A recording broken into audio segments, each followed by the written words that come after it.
मित्रों, स्वागत है सभी का एग्री ज्ञानपीठ में। और बीएससी एग्रीकल्चर को लेके सेकंड सेमेस्टर का ये वीडियो है। तो सेकंड सेमेस्टर का जो वेजिटेबल सब्जेक्ट से जो आपका चल रहा था, तो उसी को लेके ये वीडियो है। तो शुरू करते हैं। पहले क्वेश्चन से लेके 100 क्वेश्चन मैंने करा दिए थे और पूरे 100 क्वेश्चन हो चुके थे। और यहीं फिर से एक क्वेश्चन से शुरू कर रहा हूँ, जो नए क्वेश्चन आपके सिलेबस के अगले पार्ट से। तो सब्जियों के लिए सामान्यतः बोने का उत्तम, मतलब सब्जियाँ बोने के लिए कौन सा समय सही रहता है? सर्दी, गर्मी, कैसा? मानसून में नहीं भाई, तो सर्दियों में सबसे सही सर्दियों में रहता है। ठीक है। तो कई सब्जियां जैसे गोभी, गाजर सर्दियों में बोई जाती हैं, क्योंकि ठंडा मौसम इनके लिए विकास के लिए उपयुक्त है। देखो, मानसून में बोई जाती हैं, लेकिन कई सारी अधिकतर जो होती हैं वो ठंडियों में, ठीक है, वो अनुकूल होती हैं ना। ऑप्शन नंबर क्या हो जाएगा इसमें? Option number A. ठीक है। 2 नंबर क्वेश्चन है, ट्रांसप्लांटिंग किस अवस्था में किया जाना चाहिए? तो ऑप्शन नंबर ए हो जाएगा 2 से 3 पत्तियाँ आने पर। ठीक है, ऐसे क्वेश्चन पूछ देता है। ठीक है। छोटे पौधे का ट्रांसप्लांटिंग जल्दी करना होता है ताकि वो खेत में अच्छी तरह से जड़ जमाए। ठीक है। गोभी की रोपाई में सामान्य अंतराल कितना रखा जाता है? ऑप्शन नंबर सी हो जाएगा 13 to 30 सेंटीमीटर रखा जाता है। ठीक है, गोभी के पौधों के लिए 13 to 30।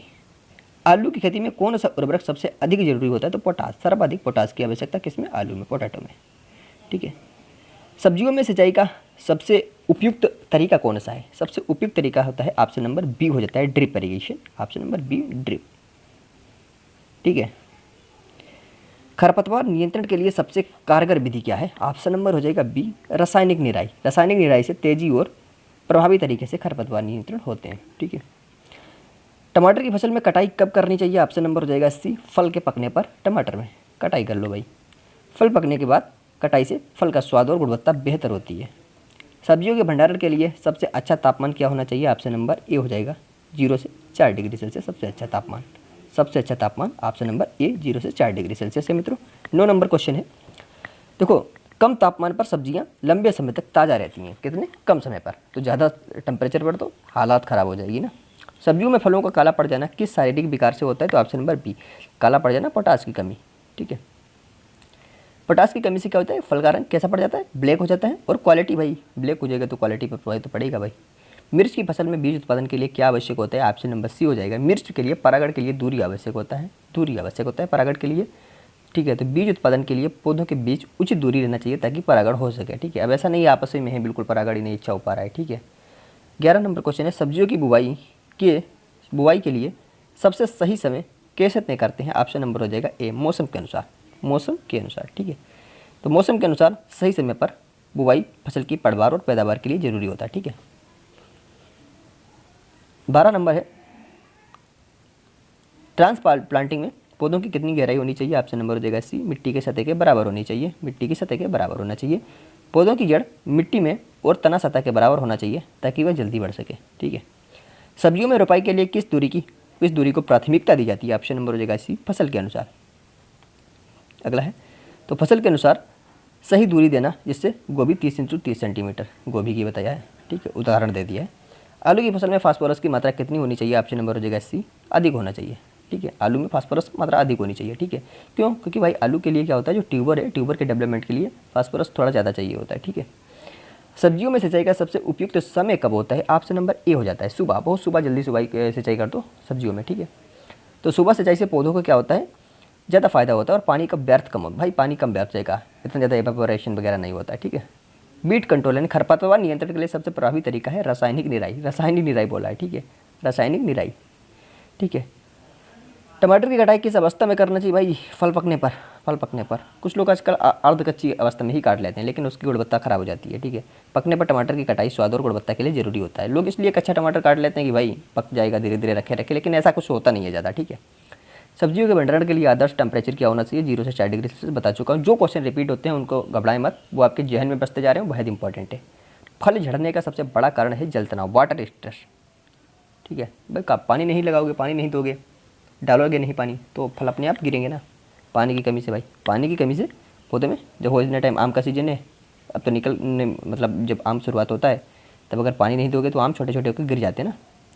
पानी की कमी से पौधों में तनाव होता है और फल क्या हो जाते हैं? जड़ते हैं ना।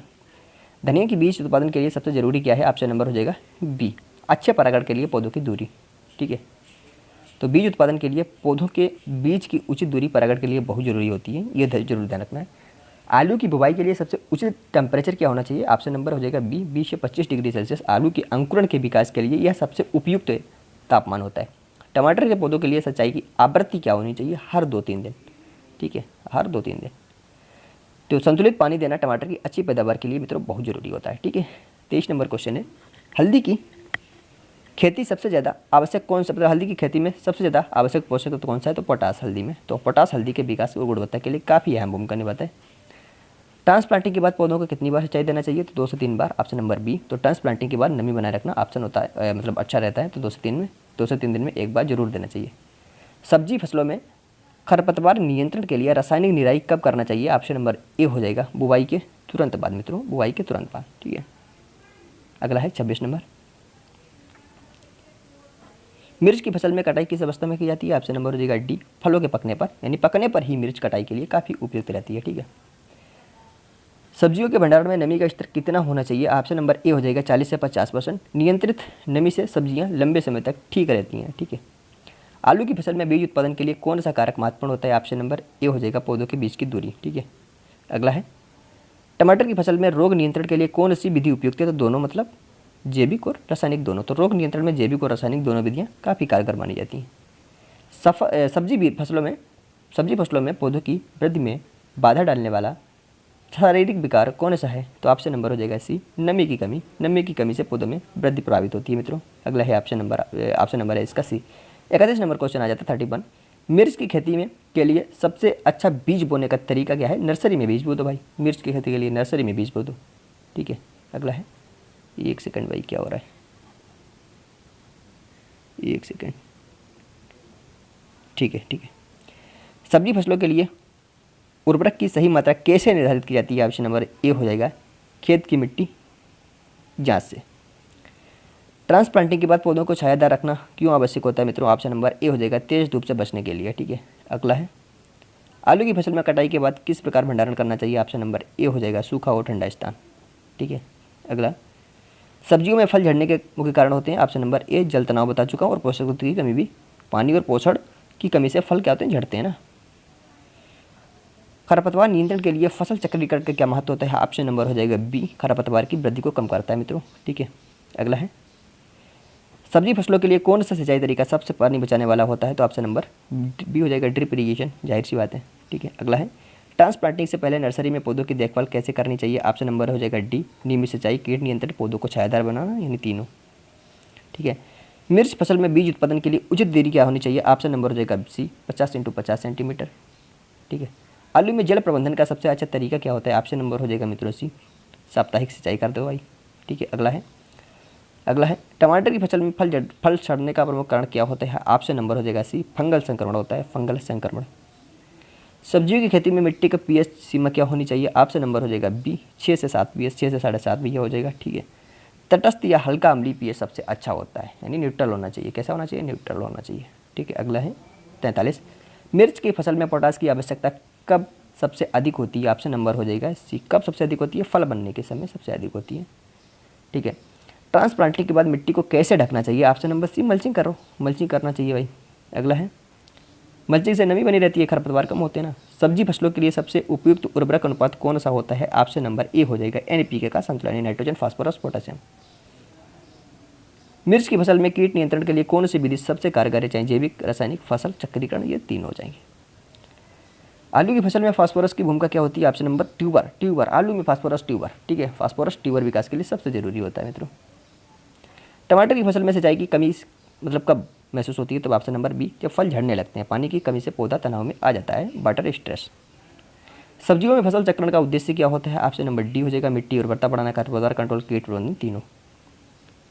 मिर्च की फसल में कटाई के बाद किस तरह भंडारण करना चाहिए? ऑप्शन नंबर हो जाएगा ऑप्शन नंबर ए, सूखे और ठंडे स्थानों पर, इससे मिर्च खराब नहीं होता है। ठीक है, तो मित्रों ये 50 क्वेश्चन देख ले, कल 51 क्वेश्चन से शुरू करेंगे। ठीक है, तीसरे वीडियो लेक्चर के साथ, और 2 वीडियो लेक्चर, तीन वीडियो लेक्चर हो चुके हैं आपके वेजिटेबल सब्जेक्ट से, और ये आपका तीसरा वीडियो लेक्चर था सेकंड सेमेस्टर का। फिर मित्रों मिलता हूँ नेक्स्ट वीडियो के साथ। और एक चीज़ ध्यान रखना मित्रों, सब्सक्राइब करते रहिएगा, शेयर करते रहिएगा। अगर आप लोग हमारा मनोबल बढ़ाएंगे तो हम कंटिन्यू आपके लिए वीडियो पहुँचा पाएंगे। ठीक है, और यही वीडियो नहीं बल्कि आपके भविष्य के लिए, चाहे आपका अगर आप चौथे सेमेस्टर में हो, सेकंड सेमेस्टर में हो, आप भविष्य में तीसरे में पहुँचोगे तो तीसरे के बनाएंगे, वहाँ पर काफ़ी अच्छे से बनाएंगे। हो सकता है यहाँ पे कुछ कमियां रह जाती हों, लेकिन अगली बार आपको कहने का मौका ही नहीं मिलेगा। ठीक है, बेहतरीन व्यवस्था के साथ एक एक क्वेश्चन पे फोकस किया जाता है, एक एक क्वेश्चन यहाँ पे बाहर नहीं जाएगा मित्रों, ये मेरी गारंटी है। एग्री ज्ञानपीठ हमेशा कहता है वीडियो बहुत कम देंगे, कंटेंट बहुत कम देंगे, बहुत ही कम पढ़ने को देंगे, लेकिन ऐसा देंगे कि जो आप एग्जाम में झंडे गाड़ के आना, इंडिया का झंडा गाड़ देना, भारत का, हिंदुस्तान का। ठीक है, सोने की चिड़िया का झंडा आप गाड़ के आओगे एग्जाम हॉल में, चाहे आपका एग्जाम कहीं भी लगे। ठीक है, फिर मिलता हूँ मित्रों चौथे वीडियो लेक्चर के सेकंड सेमेस्टर के लिए। तब तक के लिए अपना ख्याल रखना।